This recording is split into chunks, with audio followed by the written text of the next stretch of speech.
Olá pessoal, hoje vamos falar sobre o nosso tema de seminário que foi passado pelo nosso querido professor Tobias Marcelo e o tema é resistores e resistência elétrica. Nós somos da Escola Professor Manuel Gentil do Vale Bentes, do terceiro ano. Meu nome é Bárbara e eu vou falar sobre resistores.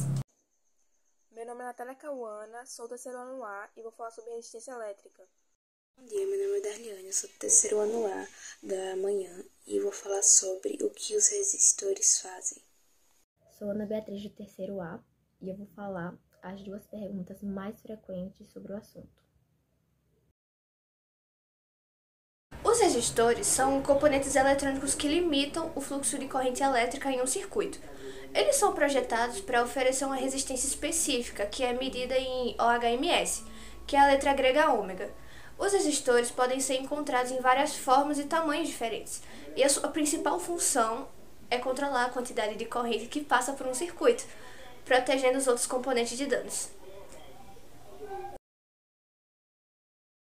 A resistência elétrica é a propriedade de um material que impede o fluxo da corrente elétrica. É determinada por fatores como o tipo de material, temperatura, comprimento e a área da seção transversal do condutor. A resistência é fundamental para entender como diferentes materiais se comportam em circuitos elétricos. O que os resistores fazem?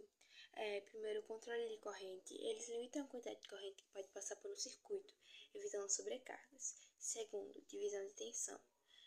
Resistores podem ser usados para criar divisões de tensão em circuitos, permitindo que diferentes componentes recebam tensões adequadas. Proteção. Terceira coisa, proteção de componentes. Ao regular a corrente, os resistores podem proteger os componentes sensíveis, como diodos e transitores, garantindo seu funcionamento adequado. A primeira pergunta que é feita é qual a diferença entre um resistor fixo e um resistor variável. E o resistor fixo, ele tem um valor de resistência constante.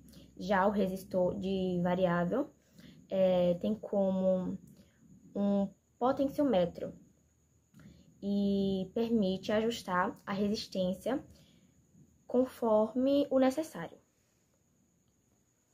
A segunda pergunta que é feita é o que acontece se eu usar um resistor de um valor inadequado em um circuito.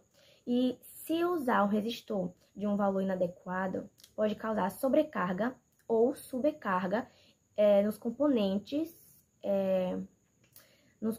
dos circuitos, levando a falhas ou danos permanentes.